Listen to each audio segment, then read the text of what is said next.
ओम सौराष्ट्रे सोमनाथं च श्रीशैले मल्लिकार्जुनम् उज्जैन्यां महाकाल ओंकारममलेश्वरं परल्यां वैद्यनाथं च डाकिन्यां भीमशङ्करं सेतुबन्धे दुरामीशं नागेशं दारुकावणे वाराणस्यां तु विश्वेशं त्र्यम्बकं गौतमी तटे हिमालये तु केदारं कुशमे सन्त शिवालये एतानि ज्योतिर्लिङ्गानि सायं प्रातः पठेन्नरः सप्तजन्म कृतं पापं स्मरणेन विनश्यति। नमस्कार, स्वागत है आपका आचार्य वाणी चैनल पर। मैं आचार्य विक्रमादित्य आपके साथ, और आज का विषय हमारा है मिथुन राशि वालों के लिए ग्रहों का, नक्षत्रों का योग किस प्रकार का बन रहा है। बुध प्रधान मिथुन राशि वालों की ये राशि है, और आपकी राशि में बड़े विचित्र प्रकार के खेल होने को तैयार हैं। इस वक्त आपकी राशि इस वक्त ऐसे केंद्र में है कि जिसमें कई प्रकार के योग बन रहे हैं। आपकी राशि के स्वामी बुध परिवर्तन की तरफ जा रहे हैं, और ऐसे में बुध अस्त भी होने का योग बनाने वाले हैं। और आपकी राशि के अंदर बृहस्पति चली रहे हैं, वहाँ शुक्र भी पदार्पण करने वाले हैं। दो अलग अलग विपरीत प्रवृत्ति के ग्रह, एक देवगुरु एक दैत्य गुरु, दोनों आपकी राशि में, एक इधर बैठेंगे एक इधर बैठेंगे, दोनों जो स्थिति बनाएंगे। बृहस्पति भी उदय हो चुके हैं और आपकी राशि में बहुत सुंदर अतिचारी स्थिति में है, और ऐसे में शुक्र भी अपनी गति से वहाँ विराजमान होकर बड़ा विचित्र प्रकार का योग बनाने वाले हैं। देखिए, एक दैत्य गुरु एक देवगुरु है, और ऐसे में दोनों ने पराकाष्ठा प्राप्त करी। दैत्यों ने भी पराकाष्ठा को बहुत सुंदर उत्थान किया, और देवताओं ने तो करना ही था क्योंकि सद्मार्ग की तरफ लेकिन शुक्र महाराज ने, भृगु महाराज ने दैत्यों को भी वही स्थान प्राप्त करवा दे और देवताओं को प्राप्त था। उल्टा कई बार उन पर विजय भी प्राप्त करा दी। तो यानी यहाँ बृहस्पति के साथ शुक्र की नीति कहीं ना कहीं द्वंद्वात्मक स्थिति उत्पन्न करने वाली है। आपके मनोमस्तिष्क में दो फाड़ करने वाली है, इधर जाए या उधर जाए।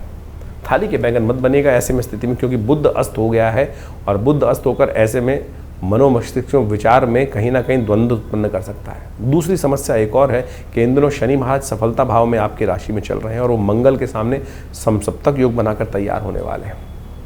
ये दोनों के दोनों क्लैश के योग है। ऐसे में आपको बहुत सावधानी के साथ विचार करना पड़ेगा, नहीं तो कई बार ऐसा हो सकता है कि आपके मनोमस्तिष्क में हो गए कि कहाँ फंस गया मैं, आके अकेला पड़ गया हूँ, कोई साथ देने को तैयार नहीं। साथ देंगे भगवान आपके साथ हैं, बहुत सारे से विराजमान होंगे। कौन से खास उपाय आप कर लें कि ऐसी स्थिति से बच सकें, वो सारे रहस्य हम आपके समक्ष उपस्थित हो रहे हैं। क्योंकि जुलाई के अंतिम भाग में इन समस्त ग्रहों का परिवर्तन का योग बन रहा है, तो उन परिवर्तन से कैसे आपके जीवन में लाभ के रास्ते आपको खोलने हैं।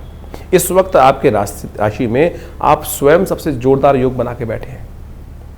आपके विचार आपके जो है वो शत्रु भी बन सकते हैं, आपके विचार आपके दोस्त भी बन सकते हैं।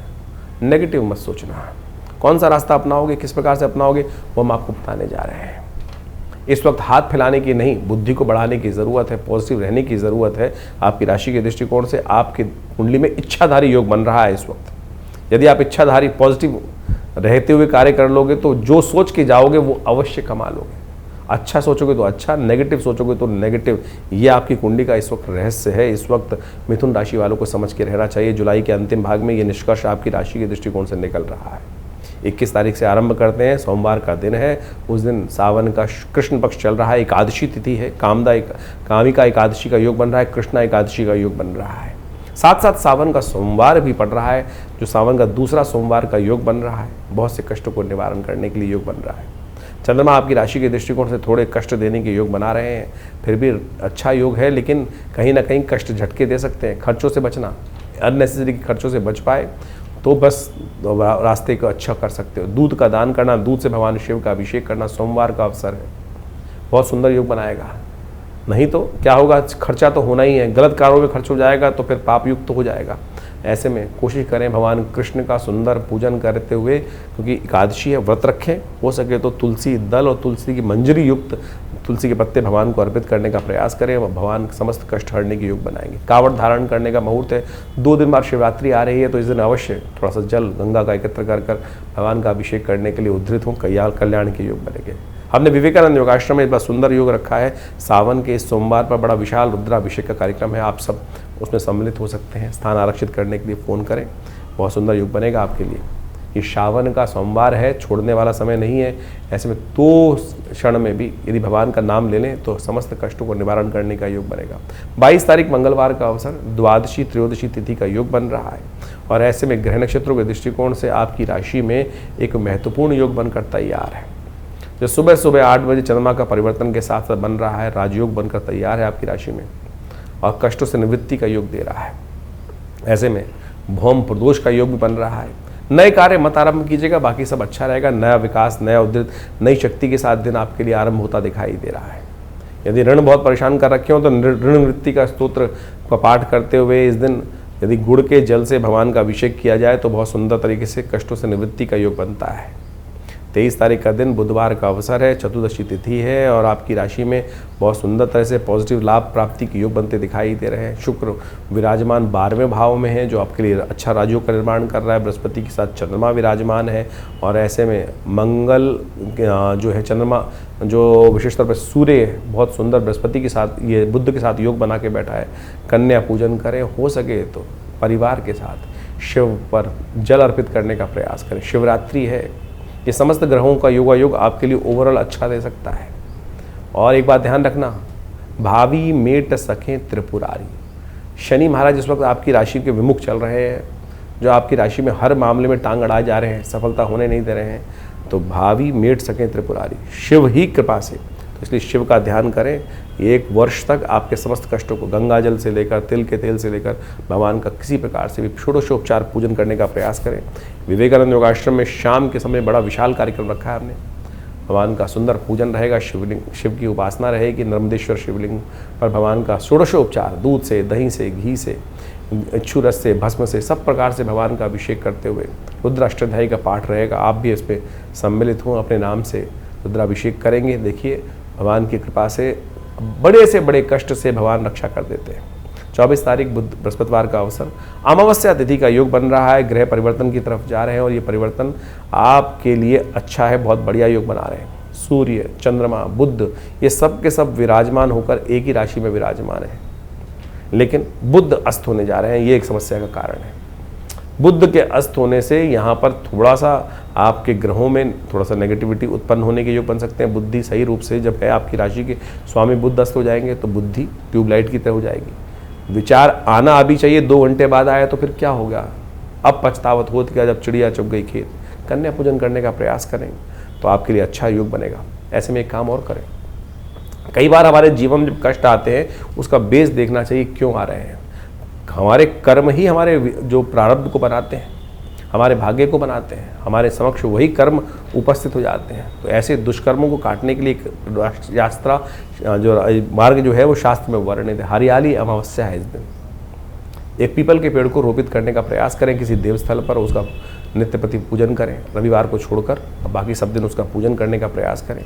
भगवान की कृपा से यदि कोई प्रेत बाधा भी हो तो वो भी निवृत्त हो जाती है इस दिन से। ये उपाय आरंभ कर लेने से पितृ दोष जैसी समस्या भी निवृत्ति का योग बन जाती है। छोटा सा प्रयास, ना कोई उठा ना पटक, एक अच्छा सा पीपल का पेड़ लाकर उसको कहीं देवस्थल पर या किसी बाग रूप में रोपित करने का प्रयास करें।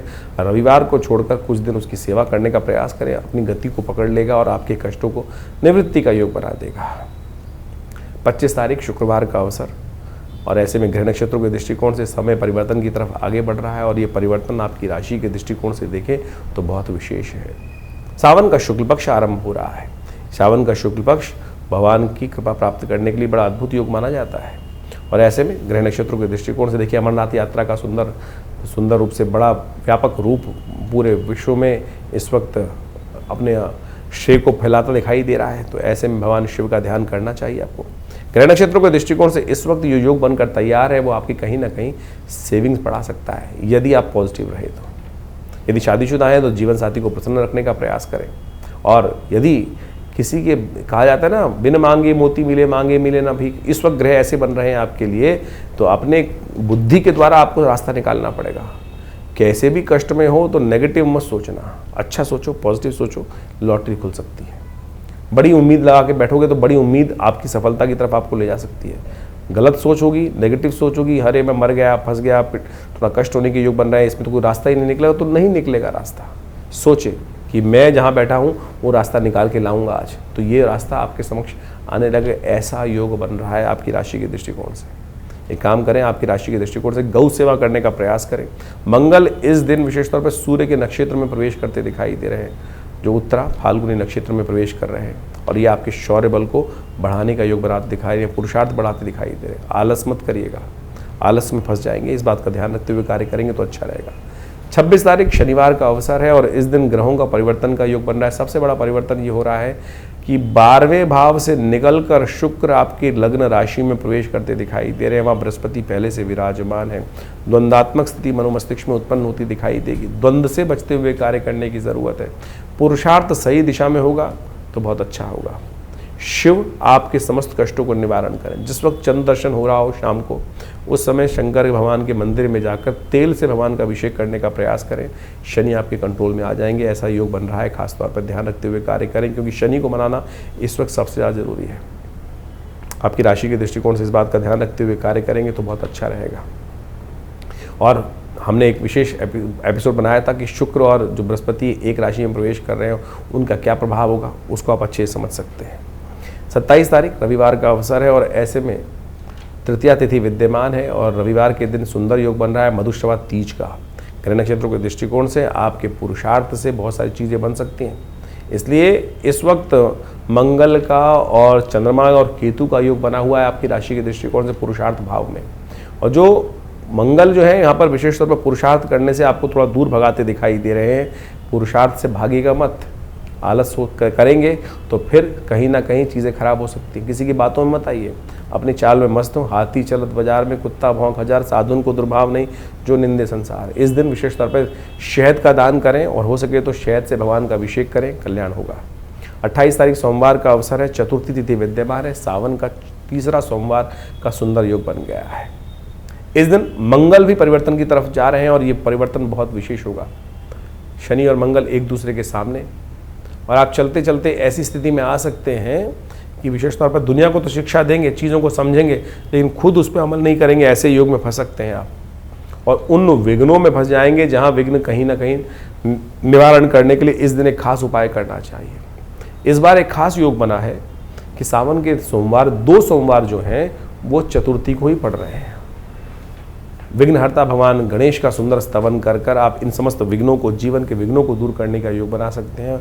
और जो शास्त्र के दृष्टिकोण से सौर पुराण के अनुसार से कहा गया है कि यदि सावन का सोमवार चतुर्थी के दिन पड़े तो उस दिन दूरवा के गणपति बनाकर उनका यदि पूजन किया जाए भगवान शिव के परिवार के साथ साथ, तो समस्त कष्टों से निवृत्ति के योग बन जाते हैं। हमने विवेकानंद योगाश्रम में इस तीसरे चतुर्थी पर ये सुंदर कार्यक्रम रखा है। सुंदर भगवान का अभिषेक रहेगा, दूरवा से भगवान का पूजन रहेगा।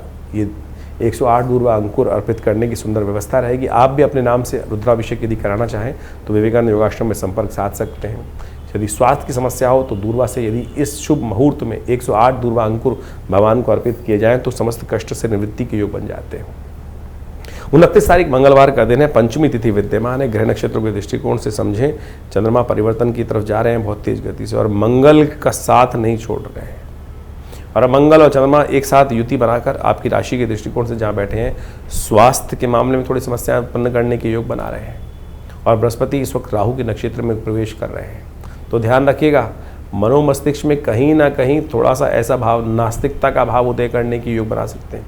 और राहु भी कुछ दिन बाद, अभी राहु जो शुक्र है वो भी राहु के नक्षत्र में प्रवेश कर रहे हैं, तो ऐसे में भ्रम की स्थिति मनोमस्तिष्क को कहीं ना कहीं परेशान कर सकती है। राहु बहुत सारे ग्रहों को भ्रमित करने की तरफ ले जाते दिखाई दे रहे हैं, तो ऐसे में हो सके तो शाम के समय अपने घर में थोड़ा दूध लेकर बिल्लियों को डाल दिया करें, या हो सके तो एक काम और करने का प्रयास करें, गूगल की धुनी अपने घर में या व्यवसाय स्थल पर अवश्य करने का प्रयास करें, नहीं तो भ्रम में कहीं ना कहीं परेशानी होने के योग बन सकते हैं। 30 तारीख बुधवार का दिन षष्ठी तिथि विद्यमान है और ऐसे में ग्रह नक्षत्रों के दृष्टिकोण से आपकी राशि के दृष्टिकोण से जो ग्रहों का योगा योग बना हुआ है वो स्वास्थ्य के मामले में थोड़ा भारी पड़ता दिखाई दे रहा है। महामृत्युंजय मंत्र का जप करें, हो सके तो दही का दान करें, भगवान गणेश के ऊपर कहीं ना कहीं दूरवा अर्पित करने का प्रयास करें, चीज़ें ठीक होंगी। इस दिन कल्कि भगवान की जयंती भी है, तो कोशिश करें भगवान कल्कि को थोड़ा सा विशेष तौर पर पूजन भगवान विष्णु के समक्ष करें, कल्याण होगा। 31 तारीख बृहस्पतिवार का दिन है, सप्तमी तिथि विद्यमान है और इस दिन आपकी राशि के दृष्टिकोण से गजकेसरी योग बनकर तैयार है, जो आपके विजय के योग बना रहा है। यदि आप इधर उधर से दिमाग को हटाकर अपने रास्ते पे चलते दिखाई देंगे तो चीज़ें आपके पॉजिटिव करने के योग बना सकती हैं। इस वक्त 2-3 दिन ग्रह ऐसे बन रहे हैं आपकी राशि के दृष्टिकोण से। जिस योग के बारे में हमने बात की थी, बृहस्पति महाराज पहले ही राहु के नक्षत्र में चल रहे हैं, इस वक्त शुक्र भी राहु के नक्षत्र में प्रवेश करते दिखाई दे रहे हैं आपकी राशि में बैठे हुए, तो ये कहीं ना कहीं भ्रमात्मक स्थिति उत्पन्न कर रहे हैं और ये भ्रम की स्थिति हमारे ही किए गए कुछ ना कुछ थोड़े से जीवन में कष्ट या जीवन में आनंद हमारे कर्म के द्वारा ही उपस्थित होता है। तो ऐसे में कई बार अनजाने में बहुत सारे कर्म गलत हो जाते हैं। तो इसमें पाप नाशनी सप्तमी का योग बन रहा है इस दिन। भगवान सूर्य को पीले पुष्प से अर्घ देने का प्रयास कीजिए, थोड़ा रोली डालकर कल्याण होगा। देखिए, सावन का महीना चल रहा है, इस समय आपने अभी अपने भविष्य को समझा। भविष्य में ग्रह तो खेल करते रहेंगे, अपने अपने अजीब अजीब खेल चलते रहेंगे, लेकिन एक बात ध्यान रखें, हम अपनी मनोकामनाओं को पूर्ण करने के लिए जिस भी रास्ते को अपनाएंगे वो कहीं ना कहीं मनोकामना पूर्ण होती है, लेकिन हमारी परीक्षा भी साथ साथ जीवन में चलती रहती है और शास्त्र उसके प्रमाण है। शास्त्र के दृष्टिकोण से इस रहस्य को हमें समझना चाहिए।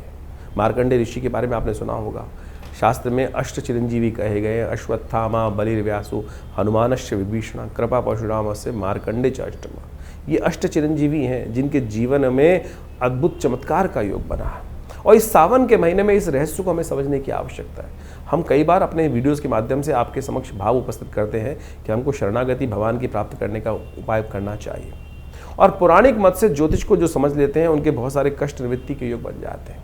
ये सावन का महीना बेहद खास है और ऐसे में संसार में शास्त्रों में लिखा है कि हमारे समस्त जो जीवन जो है ग्रहों के अधीन है, ग्रहों के उठापटक परिवर्तन के अनुसार से हमारे जीवन में अच्छा बुरा समय हमको प्राप्त होता है, लेकिन उसके ऊपर भी एक 10वां ग्रह है भनु भगवान का अनुग्रह करना।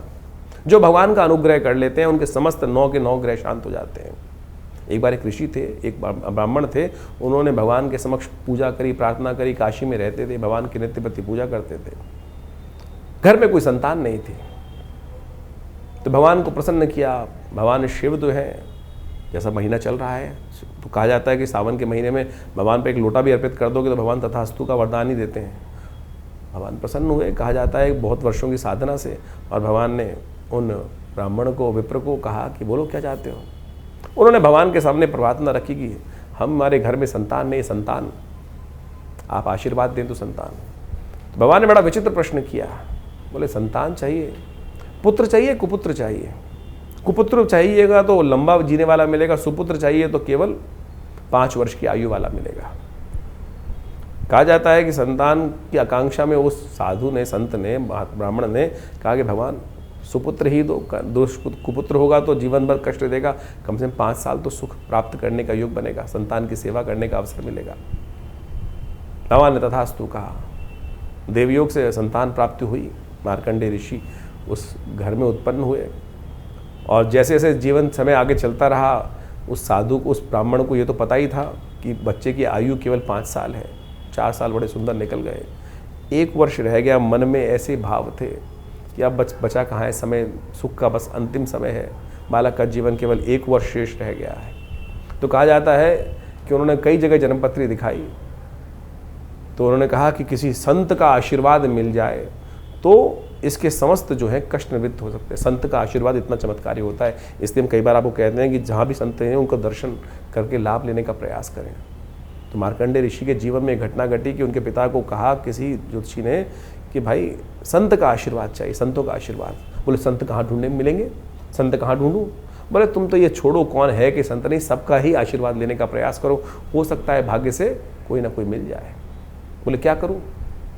बोले एक काम करो, कुटिया बनाओ, गंगा के तट पर संत महात्मा दर्शन करने आते हैं, स्नान करने आते हैं, जो भी दिखाई दें आप सब उनके ही चरणों में नमन करो, सब आशीर्वाद देंगे। यही किया उन्होंने। 1 वर्ष था, धीरे धीरे समय भागता चला गया। देवयोग से 3 दिन शेष रह गए थे उस 1 वर्ष पूरा होने में। मार्कंडेय ऋषि का जो शरीर था पूरा होने में 3 दिन बाकी थे। देवयोग से भगवान की कृपा से 7 ऋषि वहाँ से निकले, उन्होंने नमन किया, और जैसे ही मार्कंडेय ऋषि ने उनको नमन किया, उस ऋषि बालक ने नमस्कार प्रणाम किया, उन्होंने कहा यशस्वी भव, दीर्घायु भव। और जैसे ही दीर्घायु कहा तो वो ब्राह्मण था, हंसा। बोले महाराज आप आशीर्वाद दे रहे हो, दीर्घायु भव, आयुष्मान भव का आशीर्वाद दे रहे हो, इस बालक के तो 3 दिन ही शेष रह गए हैं। उनको बड़ा विचित्र लगा सप्तऋषियों को कि अरे हमारा आशीर्वाद तो निष्फल चला जाएगा। उन्होंने विचार किया और उन्होंने ब्राह्मण से कहा कि अरे ब्राह्मण एक काम करो, अब 3 दिन तो रह ही गए हैं, तो इस बालक को हमको ही दे दो, हमारे साथ ही जाएगा, कुछ ना कुछ योग बनेंगे। ब्राह्मण ने सोचा 3 दिन रह गए हैं, अब हो सके तो जो भी कृपा होनी हो, वो सप्तऋषि उनको साथ ले गए। सप्तऋषि सीधे पहुँचे, कहा जाता है कि भगवान ब्रह्मा के पास, और उस बालक को कहा कि हमारे पीछे रहना। और जैसे ही सप्तऋषियों ने भगवान ब्रह्मा को प्रणाम किया तो ब्रह्मा जी ने उन सबको आशीर्वाद दिया, आयुष्मान भव। और जैसे ही आशीर्वाद दिया आयुष्मान भव, तो भगवान ने कहा, समस्त सप्तऋषियों ने कहा कि हमारी बला तो टली, अब आपके हमारे वाक्य से अब आपका वाक्य जुड़ गया और अब आपकी बला, इस संसार को रचा आपने ही ब्रह्मा जी। तो जैसे ही वो हंसे सप्तऋषि, तो ब्रह्मा जी ने पूछा हंसने का कारण? बोले इस बालक की आयु के 2 ही दिन शेष रह गए हैं, अब तो कल इसकी मृत्यु होनी, और आपने तो आयुष्मान भव का आशीर्वाद दे दिया। अब हमने पहले दिया था, पूरी वृत्तांत सुनाया, पहले हम फंस रहे थे, आपको भी फंसना है। आप अपनी वाक्य को कैसे रखेंगे, मर्यादा कैसे रखेंगे अपने आशीर्वाद की, वो आपके ऊपर है। ब्रह्मा जी ने विचार किया, बोले अब तो एक ही रास्ता है कि जो संसार में जो सबसे पराशक्ति है वही इस कष्ट से निवृत्ति का मार्ग दे सकती है। कहा जाता है कि भावी मेट सकें त्रिपुरारी, सब लोग वहाँ पर चलकर भगवान शंकर के द्वार पहुँचते हैं। भगवान शंकर के जब द्वार पहुँचते हैं तो वही प्रणाम, सबने प्रणाम किया और भगवान शंकर ने आयुष्मान प्रदान किया, यशस्वी भव, आयुष्मान भव। भगवान के समक्ष तो जो भी जाएगा आशीर्वाद देगा। आपके समक्ष भी कोई आता है तो आप यही आशीर्वाद देते हैं ना, ये थोड़ी देखते हैं कि कौन कैसा पात्र है। जब झुका तो आशीर्वाद स्वयं निकलेगा, और जैसे ही वो बालक त्या समस्त झुके तो वो आशीर्वाद निकल गया। तो सब ने भगवान के समक्ष कहा, भगवान आप ही कर सकते हैं, आप ही का आशीर्वाद है, यही कर सकते हैं। भगवान ने देखा क्या हुआ, तो उस बालक को देखते ही भगवान को याद आया तो ये हमारा ही आशीर्वाद से दिया हुआ पुत्र है, और अब आशीर्वाद दे दिया। तो भगवान ने उनको सप्तऋषियों का तुम जाओ, इस बालक को यहीं छोड़ जाओ। और जब ये इस बालक को वहीं छोड़ दिया, शाम के समय का समय था, यमराज आए और यमराज ने उस दिन अपना जैसे ही फंदा उस मार्कंडे ऋषि के गले में डाला, ओम नमः शिवाय का जप करते वो शिव से चिपट गए। भगवान ने त्रिशूल लेकर जैसे ही यमराज की तरफ आक्रमण किया, अरे मेरा नाम ले रहा है भक्त, इस पर तुम अपना फंदा डाल रहे हो। तो यमराज ने कहा, भगवान आप ही का दास हूँ, आप ही के संसार के क्रम को चलाने का कार्य करता हूँ, आपने जो दायित्व दिया है। तो भगवान ने बड़ा विचित्र को जवाब दिया कि आशीर्वाद मेरा है, मैंने ही आयु दी थी, तो इसको मेरे अनुसार ही तुमको समझना पड़ेगा। बड़ा सुंदर शास्त्र में व्याख्यान मिलता है कि भगवान ने किस प्रकार से मार्कंडे को अमर किया। तो भगवान ने कहा कि एक बात समझो कि किस प्रकार की स्थिति है। ये सावन का महीना इतना सुंदर है कि ऐसे में भगवान शिव की आराधना कर कर आप समस्त अपने जीवन के कष्टों को दूर कर सकते हो। इस भाव को हमें समझने की आवश्यकता है। तो कहा जाता है भगवान ने यमराज से कहा कि एक बार बताओ कितने वर्ष की आयु दी थी। बोले 5 वर्ष की आपने आयु दी थी। 5 वर्ष की आयु। बोले 5 वर्ष किसके थे? 5 वर्ष मेरे अनुसार चलेंगे, गणनाएं मेरे अनुसार चलेंगी या तुम्हारे अनुसार चलेंगी? बोले भगवान आप ही बताएं किसकी गणना। बोले मेरी गणना के अनुसार से मैंने 5 वर्ष की आयु दी, तो 5 वर्ष मेरी गणना के अनुसार से चलेंगे, तुम्हारी गणना के अनुसार से नहीं चलेंगे। इस संसार में कहा जाता है कि जो कई कल्प, एक ब्रह्मा के जीवन में कई कल्प विराजते हैं, और भगवान तब उनका जो आयु पूरी होती है। कई कल्प जब बीत जाते हैं, कई कल्प बीते, तब ब्रह्मा जी की वो आयु निकलती है। और भगवान शिव के एक दिन में 10 ब्रह्मा की आयु निकल जाती है। तो अब भगवान ने कहा गिनाओ, 5 वर्षों के महीने बनाओ, दिन बनाओ, उसके बाद गणना करो। तो यमराज ने हाथ जोड़े भगवान के।